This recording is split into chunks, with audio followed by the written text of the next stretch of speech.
Good evening and welcome. Hello, Brett. Hey, Sheila. This is Beth. This is the Cool Table, and this is Hangoutlander.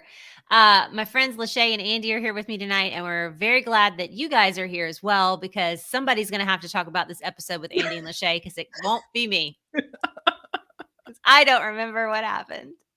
I'm so glad you guys are here. Lachey and Andy, say hello. Hi. Hi. Okay. That's Andy. Yeah, it's been a while since we watched it, and I only watched it once, so Same. Watched it once. Well, who could watch it more than once is the I real know. question. How could anyone put themselves through it? Did anybody in the chat watch it more than once? I will be shocked and surprised, and I might kick you out just for old time's sake. Just kidding. I've never kicked anybody out, except that one guy that was super weird that one time.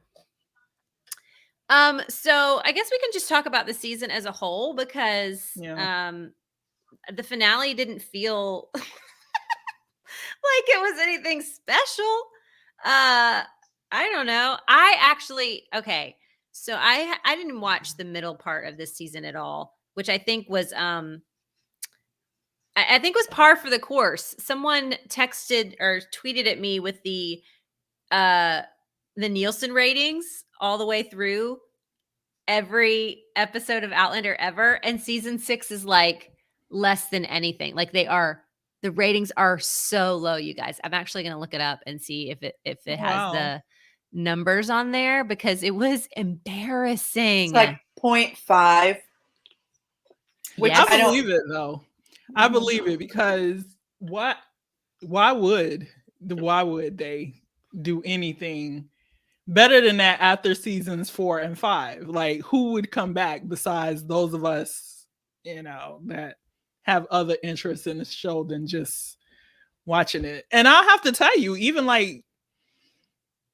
during this season, just like the interaction on Twitter, I haven't seen, a whole bunch of people. Yeah. I haven't either. And I mean, for the most part, Twitter's going to send me algorithm, especially on my Hangoutlander Twitter or whatever, that's all Outlander people. And there's just nothing there. So yeah, episode 1 was like 0.6 and episode 6 was 0.5. I mean, 4 and 5, which are the ones that I didn't watch, those were below 0.5. That is trash, you guys. That's some trash ratings. So that's viewers per million. So like in the millions. Lindsay, it usually, sometimes it is and sometimes it isn't. She asked if Nielsen is indicative of streaming. It's harder to track now, obviously, but they do track that, like how many people will stream it it's called like the plus 3. So the episode will air and then like it's really, they only consider it relevant if people like try to watch it in the next 3 days. But I used to be a Nielsen screener. Fun fact. That's really fun. And in fact, it tracked all the media that I came into contact with, period. Like I wore this thing that looked like a pager. And it was. What year was this?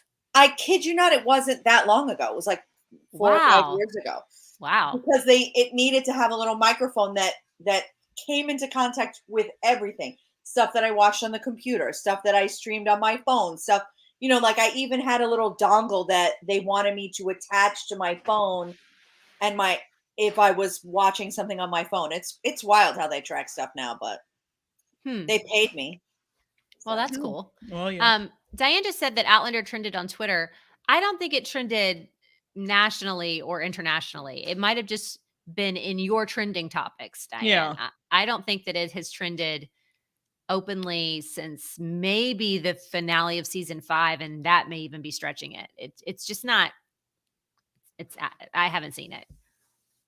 Yeah, I mean, in my For You trending, right?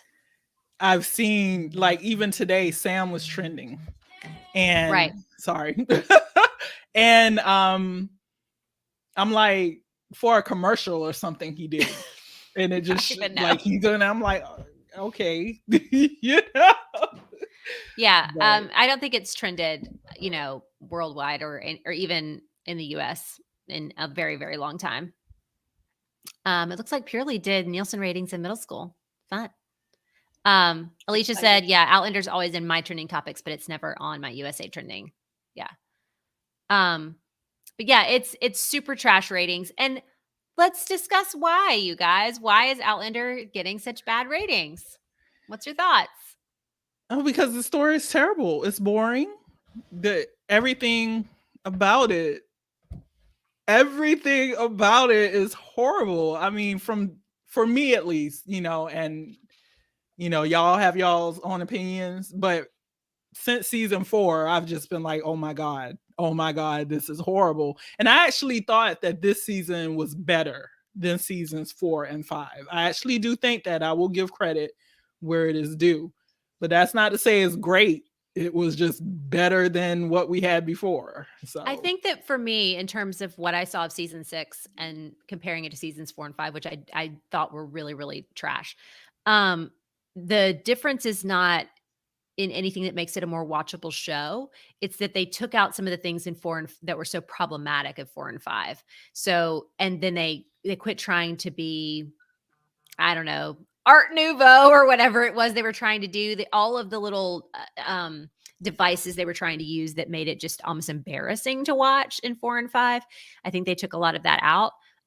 They also quit trying to make Roger happen in this season, which I really appreciated.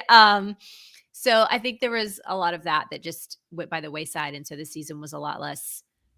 There wasn't any sexual assault that was overt and obvious in this one, saw aftermath of those kinds of things. So from what I can tell, like this one was just better in terms of they quit trying to do something that they were never going to be able to do.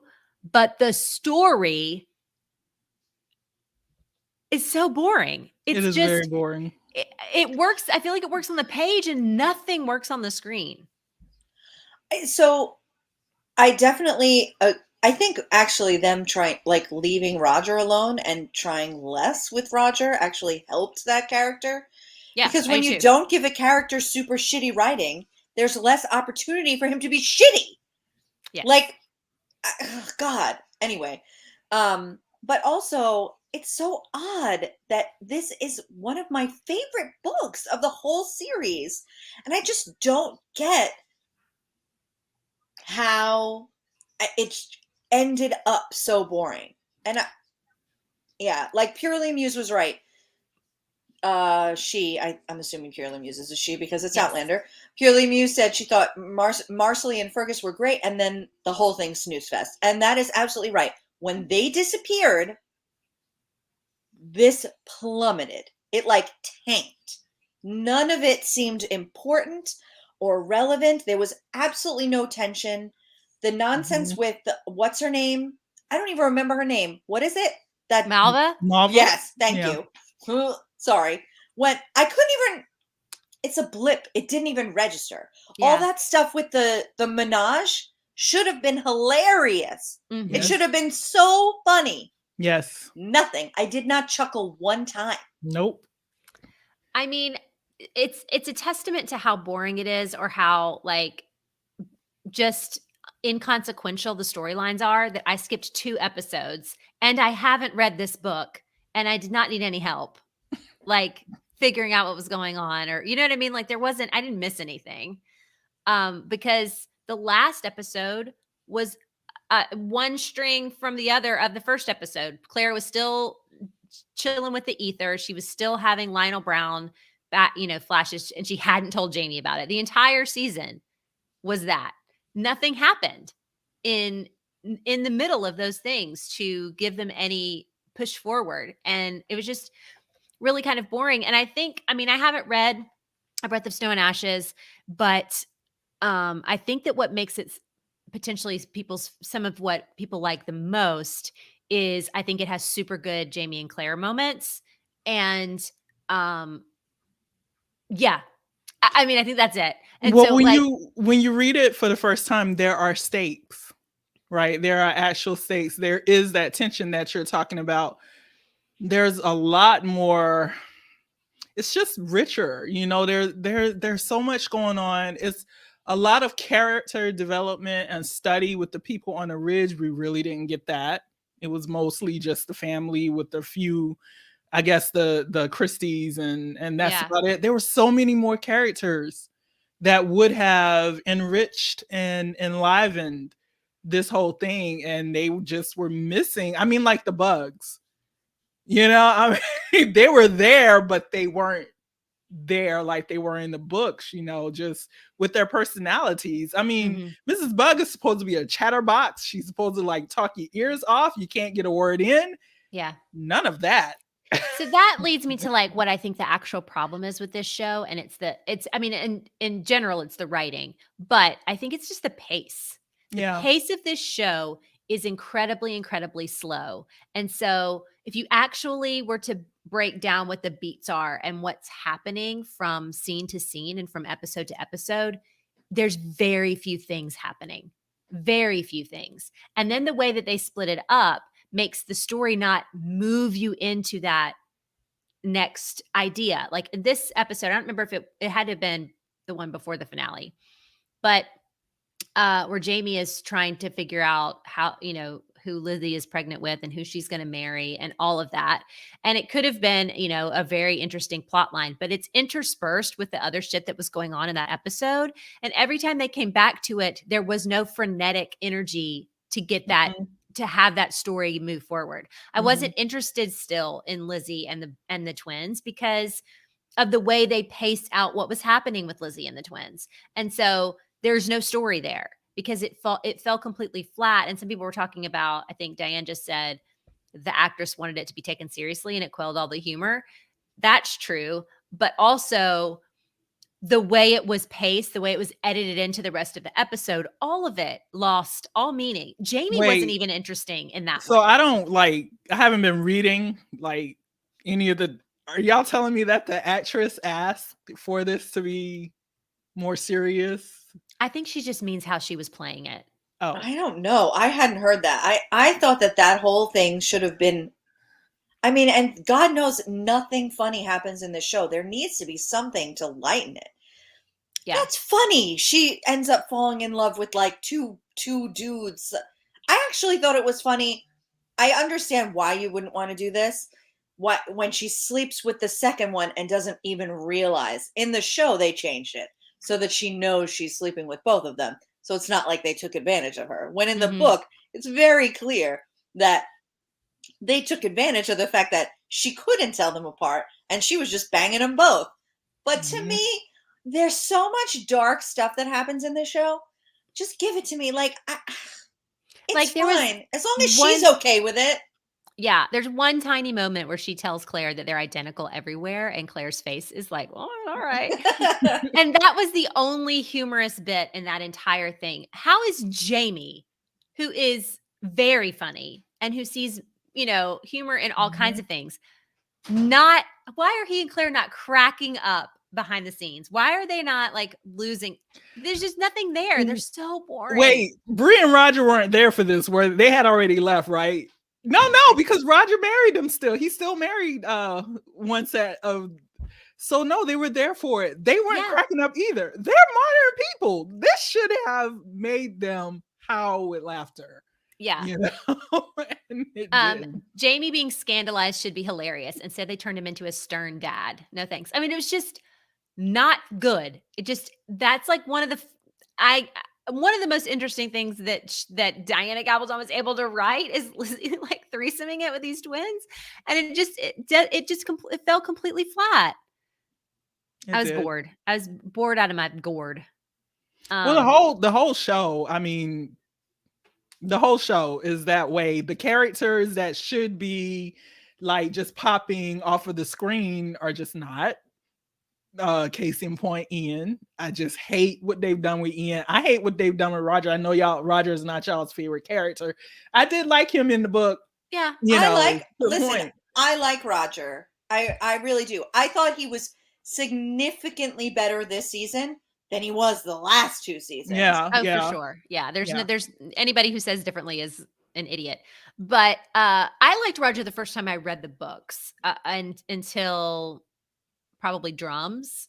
I liked him in the first like 2 and 3 books because he's very different in the books. And my imagination of how Roger is, he's a lot sexier in my imagination from the page, and a lot less of a dill hole. But that feels like the right pejorative for Roger's dill hole. But yeah, he was better in this season, a lot better. But that, again, like you said, they gave him better material, or they at least took him out where you didn't have to see him being a dick all the time.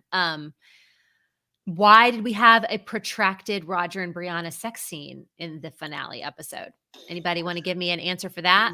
No idea. They started having sex and I started raging. I was like, I don't need this. I was just like this. Why? That's me too. That was me. Like, what is the point? What is the point? And guys, I'm not like Beth. I like seeing the sex. I like it, but like, I don't like this. I didn't like any of the Jamie and Claire sex. Jody is saying pregnant sex, but she's not showing or any. I mean, I still don't get it. No. Lindsay said we almost made it without one. We're so close. Why? And can I just also say again, I'm going to say this. This is the season they brought on an intimacy coordinator.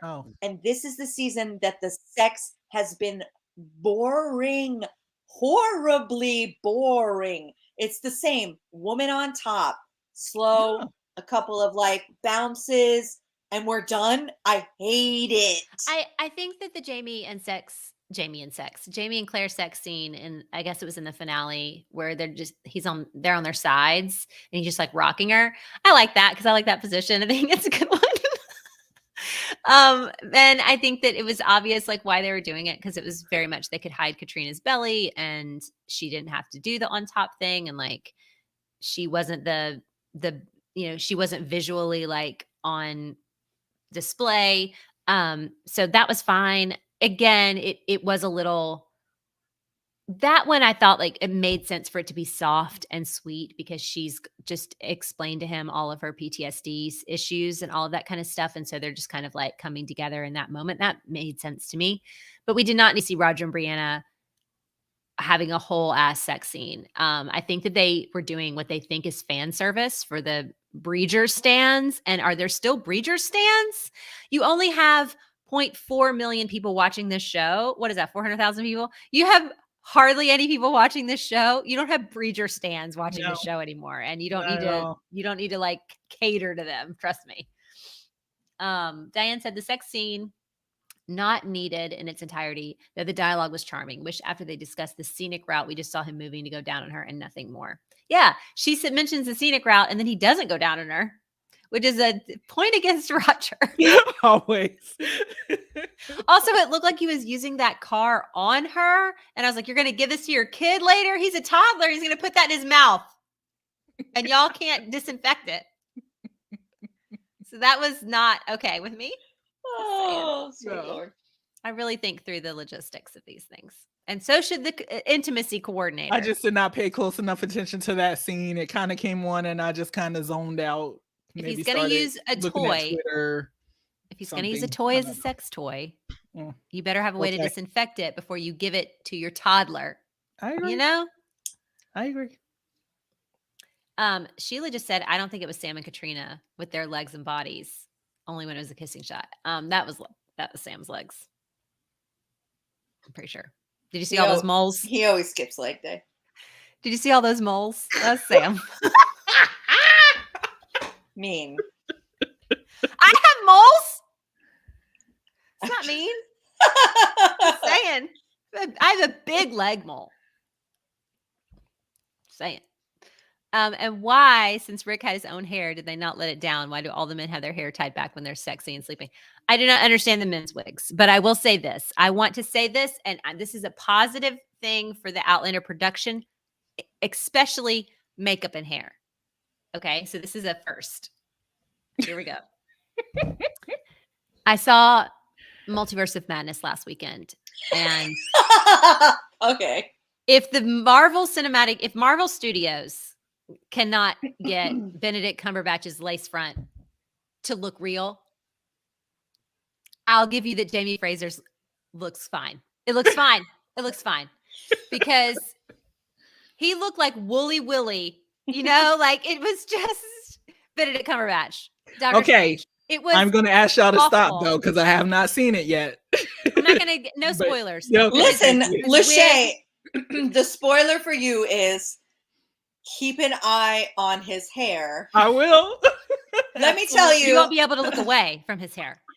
And then I specifically went on to Black Twitter afterwards to see what they had to say about the hair. It did not disappoint. Oh, okay. Yes. Yeah, everything is muted, so I haven't seen anything. So yeah, I'm doing well. I mean, this is a whole week past, so I still haven't, been spoiled about anything. We're doing good. So That's amazing. I didn't get spoiled either, and I waited like about a week. So you're right. Yeah. But yeah, again, at the very least, the men in Outlander did not look that bad. So no, there's that. There's that. Woof. Had to get that off my chest. This is the last. That's the positive thing I'm going to say. But yeah, I don't know why their hair is why it's always back in a queue. Nobody's got their hair down. And it's the thing about wigs is they actually look better when they're down. Yeah. It's when you pull them back and do, braids and pull them back. That's when you can see the points of the wig. Like just if you let it flow, you can hide a lot of what's going on. I don't know why they never let their hair flow. What about the Last Supper scene? Thank you, Diane, for moving the conversation along because I don't remember anything that happened and I need people to do just this. The Last Supper scene where they go and get the food that was in the dining room and then eat together. Is that what you're talking about? Oh, yeah. I think Claire was talking about how, I guess in modern times, they give people a Last Supper or something like that. Oh, right. That's what he's talking about. And she wants a cheeseburger? Yeah. All right. And Jamie's like, I don't give a shit. Give me some parrot. Couldn't she make one? Yeah, why couldn't she make a cheeseburger? I mean, if anything, she might have to chop up the beef versus, having it ground, or make it out of sausage or something. I'd say they couldn't afford beef, but they certainly can. That was a lot of glass they wasted. All those beautiful windows. All those beautiful pane windows. And I was like, what the? Is this why the house is so opulent for this one scene? Is for that?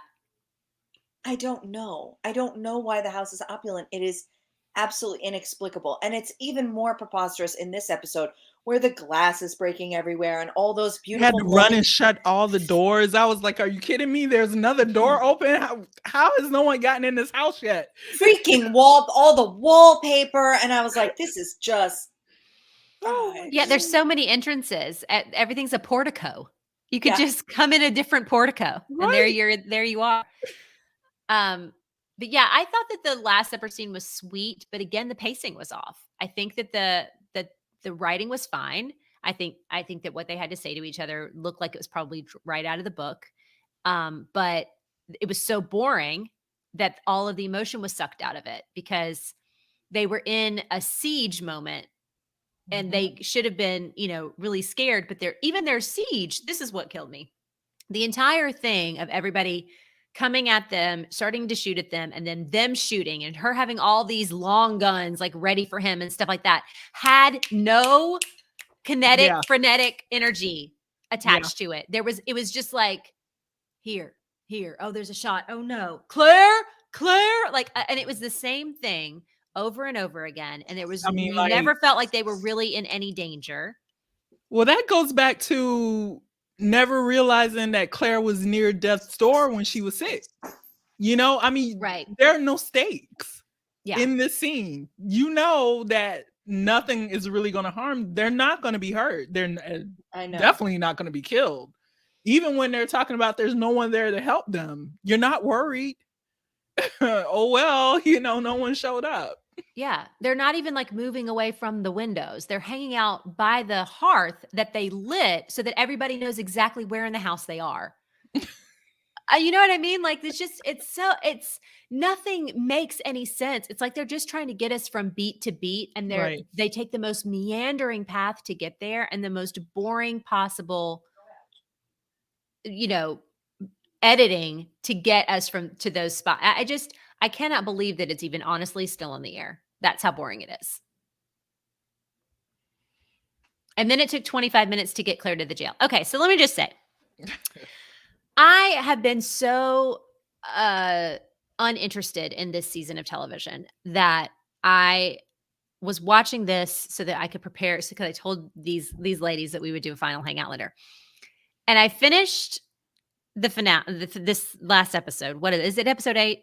Is it the 8th episode? 8, yeah. Okay, I finished it, and I had been assured in my mind that it was the last episode, even though I wasn't really aware of whether or not it was. That's how uninterested I've been in Outlander. And I literally texted them and I was like, what the fuck? I thought this was the finale. I thought there was another episode because I told them we would do Hangoutlander. And I was like, I'm not doing Hangoutlander until there's a finale. It was the finale. Mm-hmm. It was the finale. It was the end of a season. We didn't see her go to jail. I thought the finale of this season would be Tom Christie doing what he does in the book, which is like saving her ass or whatever. Right. I thought so too. What the fuck we was would that? See her going to a ship or, whatever it is. Yeah. I what thought so. The fuck was this whole fucking season leading up to? So what so in the book, so let me just clarify. You thought that the season would be, because she trades places with a forger, right? Mm-hmm. Mm-hmm. Yes. Somehow they get mixed up. They end up on a ship, and someone knows them on the ship. Is it John Gray or some not Shiza? Right. What happens in the book at this point? It's the governor of North Carolina on the ship, and they do know him because Jamie's been working with him to get the land grant. Okay. I was like, they know him somehow, and they say, oh, too bad you're not the murderess, because I could get you off for that, which I never understood. And you thought that was going to be the finale. I thought that, however, that her being, arrested as a murderess, however that gets resolved, she obviously doesn't hang as a murderess. I didn't realize that they send her back to Scotland because she's a forger now. She trades, and doesn't Tom take her place? Tom takes her place. Tom says it was me. I killed her. Okay. Yes. So spoiler alert. Sorry, guys. Right. Who gives a fuck? So I mean, it's not like anybody who didn't read the fucking books. So I thought that's how they would end it, is with Tom taking her place, and whatever the outcome is, that's how it would end. But it ended with her not even making it to the goddamn jail, or she makes it to the jail, but there's no trial and she doesn't know if Jamie's alive. Who gives a shit? Yeah, I honestly think that they were really thrown for a loop with Katrina's pregnancy. I think that it sort of happened and they were like, okay. I'm not sure. And then Diana said the same thing. COVID and pregnancy, cut him a break. They could have just written it that way. It wouldn't have been any more difficult to film everything her trial else they've done. Yeah. Than a long ass wagon ride. But you know how they feel about the breakdown, how they break out their season. Like they say, okay, this is one block, and these are the story points that we need to hit by X. And then when they needed to shuffle, they were like, well, here would be an okay place to stop. And you're saying because they had to truncate the season, they had to truncate it in that this is their Jamie in the window moment. Yeah. But then what was the point of the extra long episodes? Yeah. Because this added more time. I mean, how much time did they actually cut? They should not have expanded. They should have condensed. Right. Yeah. I agree. 100% if they found out, they're writing season 6 and they think it's going to end in this one place. And they're like, no, we can't do 12 episodes. We've got to break it down into 8. So how are we going to get to where we want to be in only 8 longer episodes? Condense what you're going to do, not expand, because you aren't good at expanding. We had some of the slowest, most possible things happening in this season of television. And it was every episode was extended. That's an unbelievable waste of time. Get us to the good stuff a lot faster. They're just so bad at it. Unbelievable. Also, I think it suffered. Someone mentioned this way long ago. They were like, do you think that they shouldn't have taken the storyline, that whole abduction, and put it in season 5. And I agree. I mean, then technically really nothing would have happened in season 5. But, I don't know. Nothing is happening in these episodes. It's just really bad. Lindsay just said Diana did an interview that said that the writers are given their episodes at the same time, meaning they write everything not consequentially. I think you mean consecutively. Yeah. Or chronologically. Yes, but they break all of that down into what they're going to, obviously what they're doing. And they know about how long the episodes need to be and how much within a script is going to take to do all of that kind of stuff. And then they can cut once they've filmed. I just cannot believe that they chose a non-story to be the end of your season. I'm sorry. If you don't love this, if you don't love this show, if you don't love these characters, you don't love it. What is bringing you back to season 7? Well, the only thing is to see how Claire gets out of jail, because she's getting out of jail. Question now is how, because but I mean, at the end, and I thought I saw Alicia say it somewhere, the whole thing with Jamie and the guys, trying to take him on the boat back to Scotland, in the Americas, you're going to take him back you're not going to send him to the tropics or, to back to Scotland so they can be separated. What the hell? But at least I was like, well, maybe that's how they're going to send him to Scotland, and Claire ends up, spoilers, in Philadelphia or whatever for next season. Maybe that's what they're doing. It just made no, and then it was horrible. I cracked up. I just started laughing uncontrollably. Like, what the hell is this? Do you think that they're not going to do that in season 7? Like, no, I don't see how they get to Scotland and back and tie everything else up in season 7, with the thought that with ratings so bad that season 7 is probably it. I don't see how they, I don't see how they tie things up that quickly. Alicia just said, again, they spent 30 minutes getting Claire going to jail and 25 minutes getting to the jail. So we could have had 5 minutes with Ian and the tribal warrior saving the day. It honestly, if you look at like how long they were sieging with the people outside their house, that was far too long. That should have been a very quick scene. Should have taken no time at all. And then whatever wagon thing, another 10 minutes of at the most, get to the stoning and show Tom Christie, being frustrated or whatever. And then that's it. So they could have had a full, episode with a completely different beats to it than they had in this one. Even I'll say this, I had one moment of emotional nose pricky, that kind of kind of just I'm kind of into, that's kind of sweet. And that was when Bree and Roger look at each other and say, it's hereditary. And I knew that shit was coming. And for some reason I was like, oh, good for them. But it wasn't even well acted. I was so mad. It wasn't well acted. Brianna's face was stupid. They were not overwhelmed. It was just me knowing that he was excited about it. It wasn't the actual way it was written or acted that I was like, oh, but that was it. That should have happened last episode with all the family around. No, they were by themselves. It was freaking pointless. Lachey is right about being mad about this.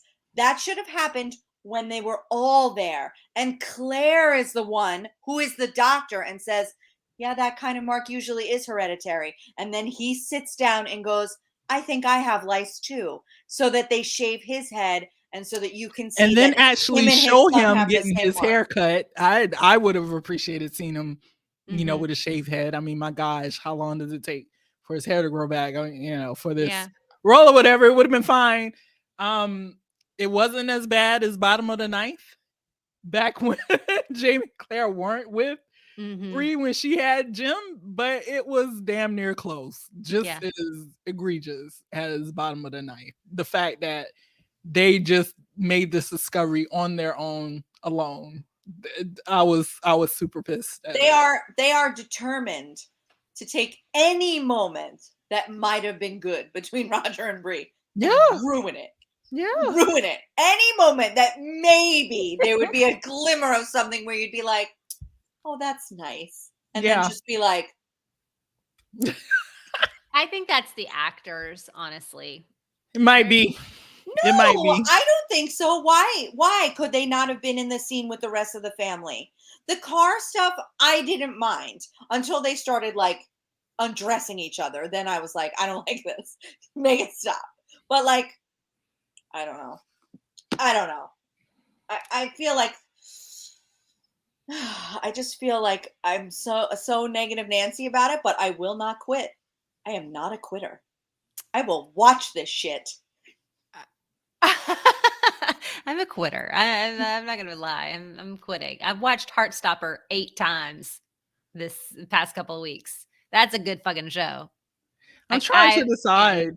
I'm trying to decide if I'm actually going to stick around for next season. I mean, we've come this far and they're at the end. I think I might just, but it's going to be more of the hate.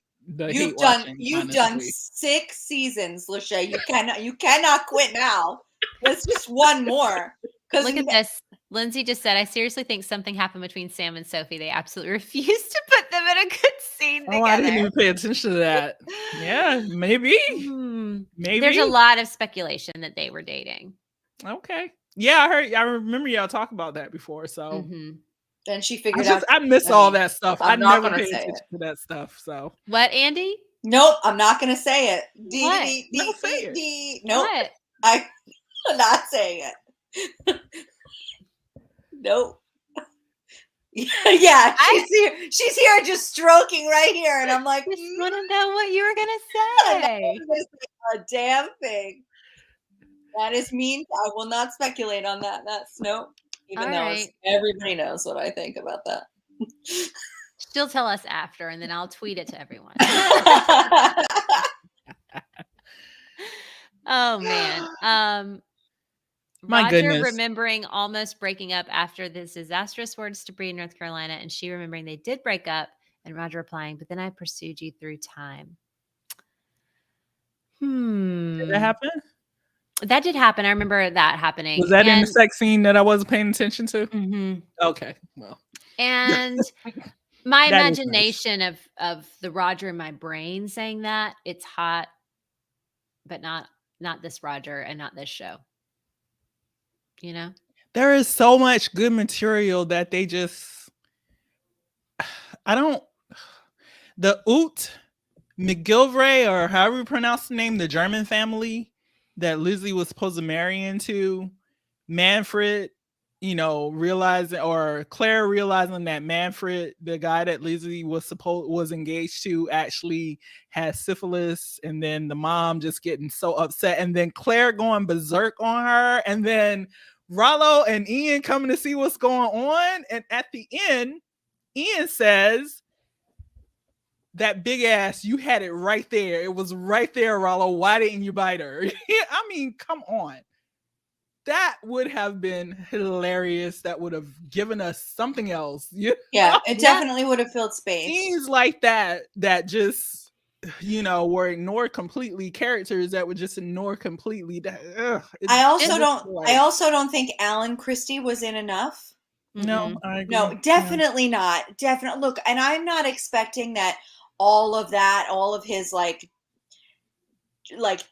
dastardliness is gonna come out, but they should have at least given you a little more. Yeah. I mean, because now when it comes out, it's gonna be like, really? I don't know. I agree. Yeah. I mean, you rarely saw Alan and Malva together. Right. To see that tension between them, or her perhaps having either an affection for him or an aversion to him. Or an aversion to him. Yeah. Something. There's nothing. And I just am surprised that they're carrying that over into the next season, because Malva's dead. And so now you don't have anything for Alan to play off of other than his dad, I guess. And there's just they're missing all of the juiciness of that situation in order to, mine it for the next season. It's just going to be Alan coming clean, and then it's going to happen early. And then what else is going to happen? Like everything that, like where they broke it, I think is just like a huge, huge fucking mistake. It just isn't going to carry over. Purely wants to talk about the Twitter jerks who are telling Diana the color of Willie's hair because she finds it hilarious. Apparently they're telling her that it's red. No. I don't know. I don't know the color of Willie's hair. Isn't it like dishwater blonde or something? No. It's Geneva's color, brown. It's brown. Okay. Yeah, it's brown. Maybe with the auburn tint in the sunlight, type of thing. It's like barely noticeable. What's noticeable is his actual beard. His beard grows in red, although his hair, grows dark. So that's it. Who cares? Honestly, who gives a shit? I don't even think the guy looks like. I saw like all of these suggestions on Twitter of different actors who people were just saying, "Oh, he'd be nice. He'd be nice. He'd be nice," but they've never gotten Willie right. So why would they start now? I mean, the Willie from Little Willie was just, at least he had Jamie's bangs. But I don't care. I don't know. I haven't read anything really with Willie in it, and I don't care about that character, so it doesn't matter to me. But I did think that the actor looks like Geneva a bit. But again, that's what Diane said. Yeah. So I'll have to go look at that again. You may be right. I think that he does look like he could be their Spawn in that way, but that is always a mistake. It is always a mistake to put somebody on screen because they look like they could be related to the person they're supposed to be related to. Because then you get Sophie Skelton is pretty. Yes. Does she really look like them? She don't look like them. It's just a mistake. It's never good. I mean, if it's the happenstance of the people that you've cast that they actually look good, like in Bridgerton, where Eloise looks like Gregory, looks like Edmund, and you're like, oh my God, this is so great. Kismet. But of course, Colin doesn't look like any of them, and Daphne doesn't look like any of them, and it doesn't fucking matter. Other than you're just like, I wish Daphne had dark hair and it'd be fine. It's that kind of like, it only matters how good people are. It does not matter how much they look like their progenitor, and it's always a mistake. Do you think that Claire, do you think that Katrina looks back and says, oh, if I had just been like, stop, help, he's going over, she wouldn't be in this mess anymore?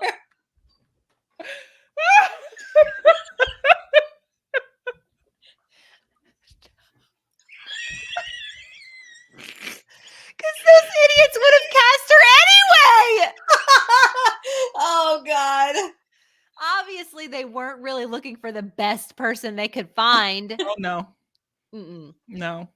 I think there were really good actresses that went out for that part. And because Sam got cast first and their chemistry tests were awful because he was awful. It's possible. I think that's what happened. And they were like, fuck this part. Oh, my God.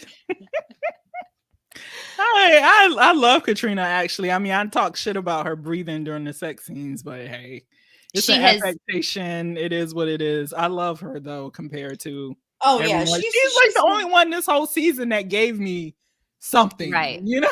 She's working her ass off on this show for sure. Yeah. And she does some incredibly good acting on this show, and she has for a long time. And she definitely did a lot of learning on the job because she improved from season 1.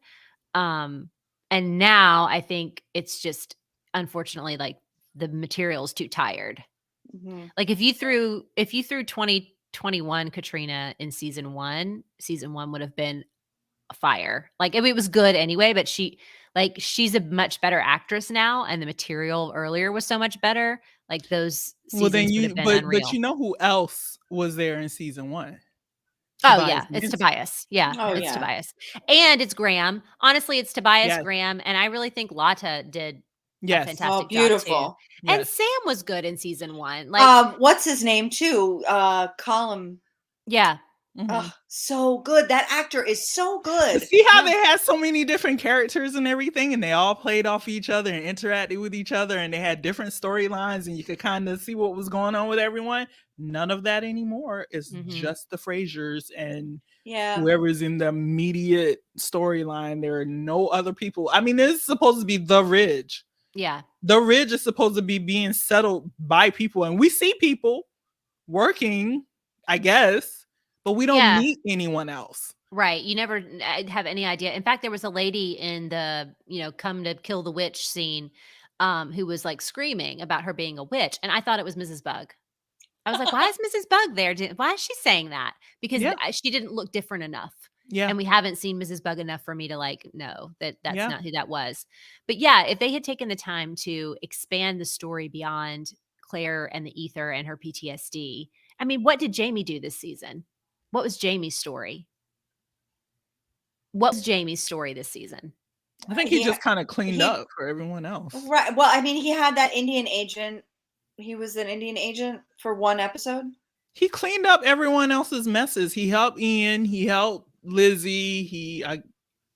That's about it. He kind of. I mean, okay. In season 1, at least in the first 8 episodes of season 1, Jamie is a young man who is struggling to keep himself hidden as somebody he's not supposed to be because someone has tried to kill him, and he's having to not, pledge allegiance to his uncle, even though that's where he finds himself. And he's trying to navigate the political machinations of this clan war, while at the same time, he's having a flirtation with a beautiful woman and all of this other stuff. This is what's happening. And then he ends up having to marry this woman to protect her, right?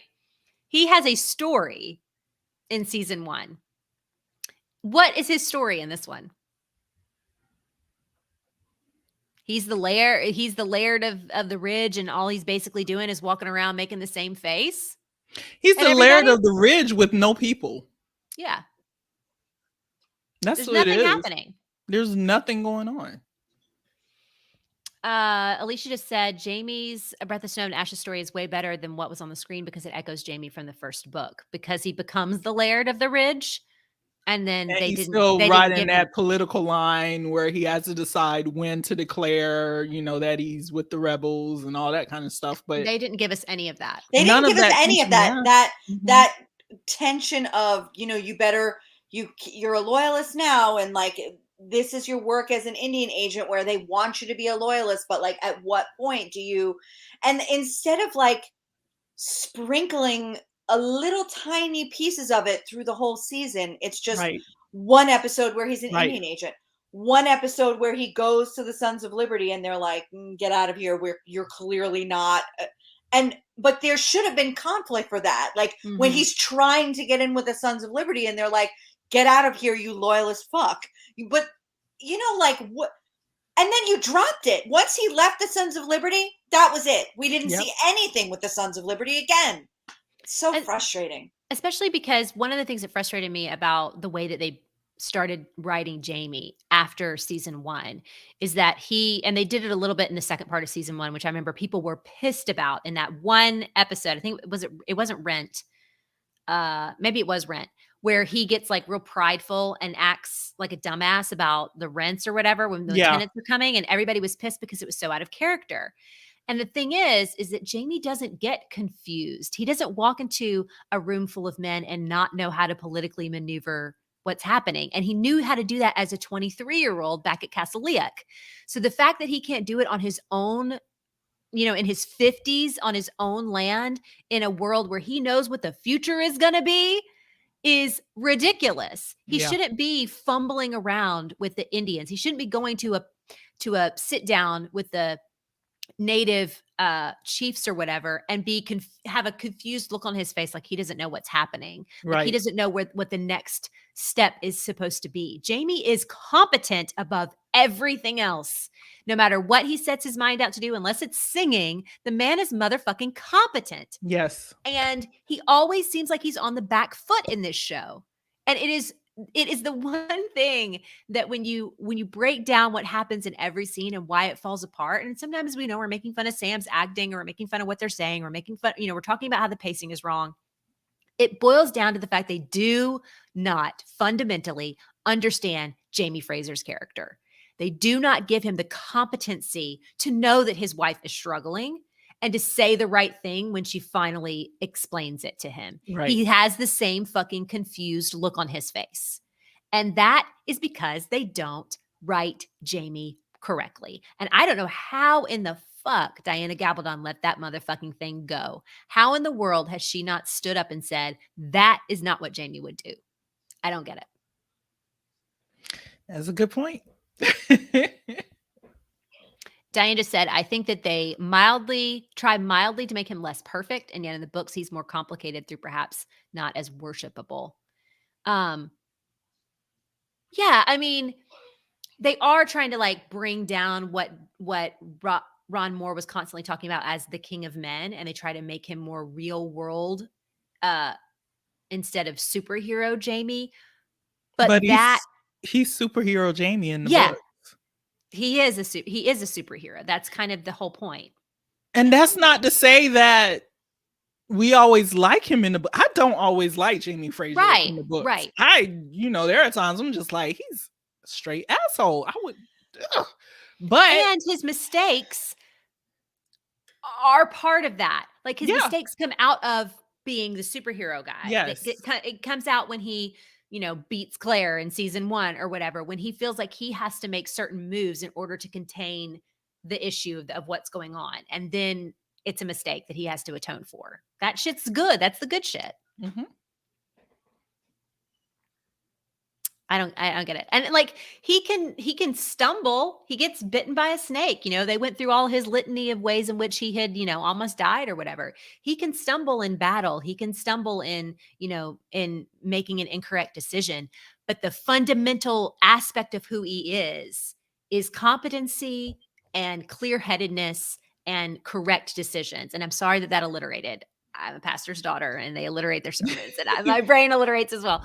But he's competent always. And he's always clear-headed and he always makes the correct choice for the most part. And our Jamie, the show Jamie, just absolutely doesn't do that. Well, Shelley says, plus he has an American daughter who went through the American school system. That is true. But Roger is a fucking history professor. I know. He's a history professor. They barely show them talking or discussing or, just kind of going over. They barely show Roger, Bree, and Claire kind of discussing what's happening. But that goes towards Jamie Fraser's competence, like Beth was saying, like he is above all competent. Mm-hmm. And if you had 3 people living with you that knew the fucking future, mm-hmm. Why? I mean, really, 5 minutes. You could have a 5-minute conversation in an episode. Well, I don't know what to do about this. Well, Dad, what's going to happen is all the Indians are going to be slaughtered, and won't that be sad? So, and then go to Ian and be like, oh, I wasn't going to do this, but then I heard this and blah, blah, blah. And then he goes, yeah, I'm just going to give you the guns instead of this long, like, oh, I don't know what to do. Yeah. Why is he so mealy-mouthed about things when he should be clear? I mean, he was kind of clear when he was like telling Lizzie, like, you're going to marry this one, whoever gets the short straw. Like that was like the clearest, most clear-cut decision he made the entire season. And I was like, all right. That finally part was just, it was so dead. I'm sorry. I know we already discussed it, but it was just so dead. Oh, it was supposed to be funny. It was not at all. Okay. And I forgot that like Kezi can hear now. So I was like, can't she tell the difference between the one that can speak and the one that can't? But no. I forgot that she fixed him. Yeah, but doesn't it take a while before Kezi actually comes into his own speech and stuff because he has been, hard of hearing, for so long? Doesn't his speech always remain a little mumbled? And that's how everyone else is able to distinguish between them, is because Kezi doesn't speak as clearly or maybe speaks more loudly. So I don't remember any of that. I didn't read that. I don't know. It just would make sense that he wouldn't be like, they wouldn't be exact in that way. But yeah, I mean, those are the fundamental issues. They don't know how to. The pacing is off. Jamie is off. Yeah, and therefore, I'm not saying that the book has good pacing. It doesn't. They also drag. I mean, it took me a year and a half to read Fiery Cross, so that's a problem with the source material as well. But again, there are plenty of fantastic things that you can pull out of that source material to make a television show that's worth watching, and they just haven't done that. It's boring. Linda, where was everyone on the ridge? They weren't in a hurry to help them because everyone already thought that Jamie was guilty and Claire, was also guilty. And so what is the deal with that? Why? I know, like, at some point Jamie says something like, we're not going to say anything to defend ourselves. We're not going to give this any kind of, time or whatever. We're just going to no comment ourselves to death. Why aren't they saying it's not them? Why are they standing up for them? Like, was that the way they do it in the book? Like, it drags on for months and months and they never say it wasn't Jamie, you dumbasses. I don't remember. I think they try to say it, but I do think certain people on the ridge have the attitude, especially the more religious people, the Fisher folk, basically. But they still respect Jamie as, the laird or founder or whatever you want to call it of the ridge, and he still is going around taking care of the people. So it's kind of there. And then he also has more of his Oddsmere men there who know him better and, are like loyal to the death to him. And they stand with him. None of those people, well, maybe they did show up, but it was hard to distinguish who was who.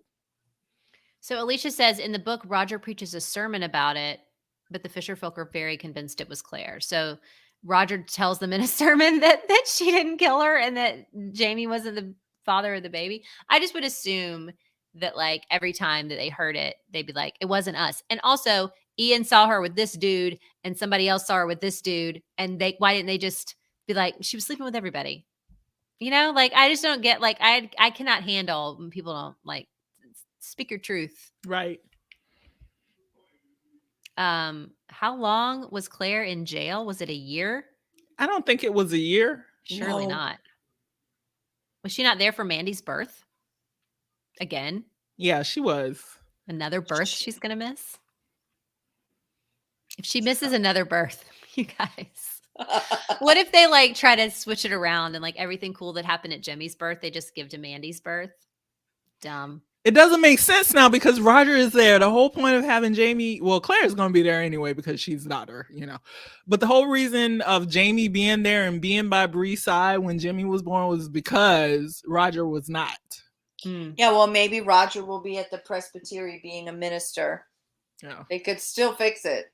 Yeah. I mean, fix it. They could still give the people what they want. All those Jamie and Bree stands. No, Alicia and daughter. Alicia, that is not true. That won't happen.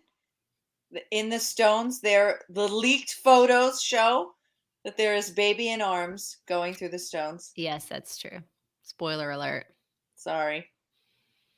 That poor photographer guy, he got reamed on Twitter for leaking some photos. Whatever.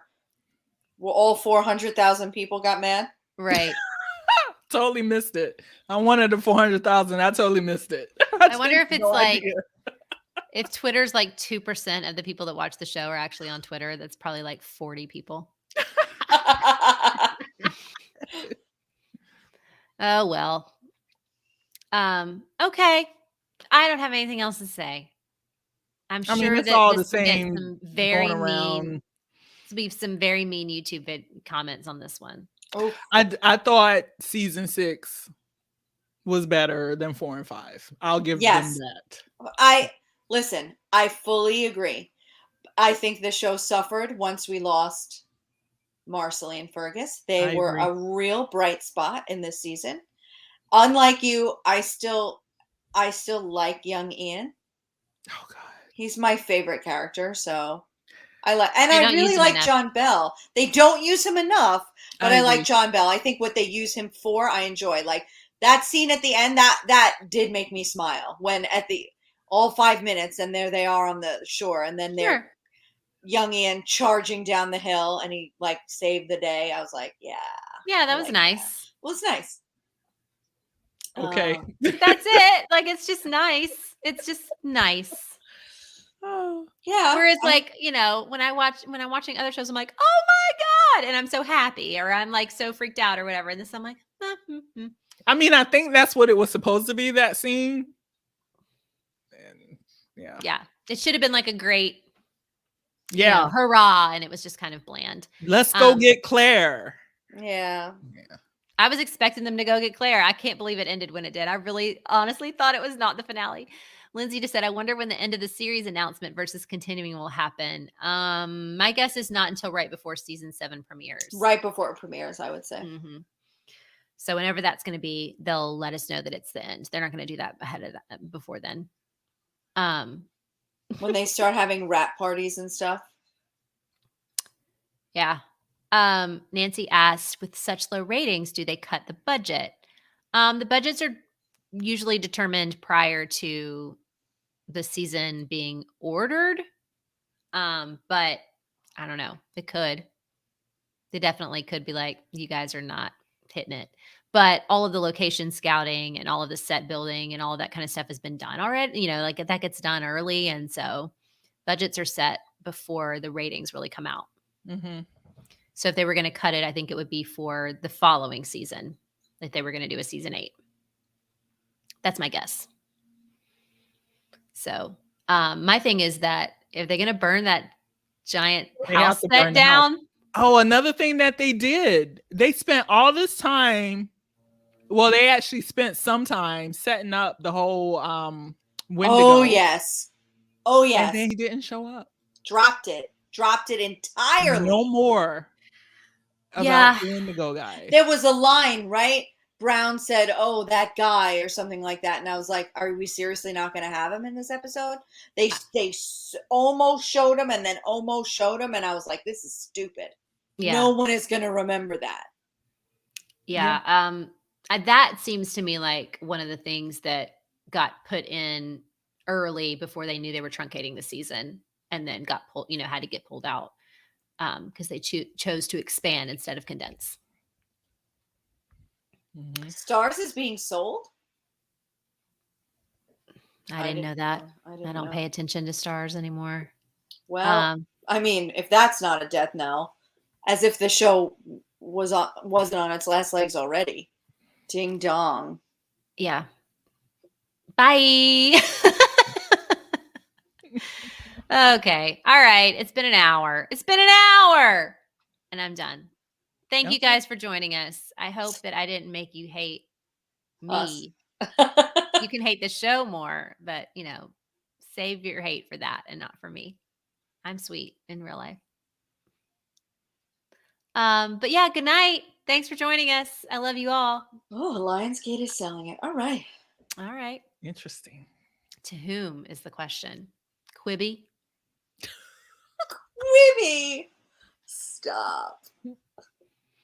All right, you guys. Good night. It's been fun.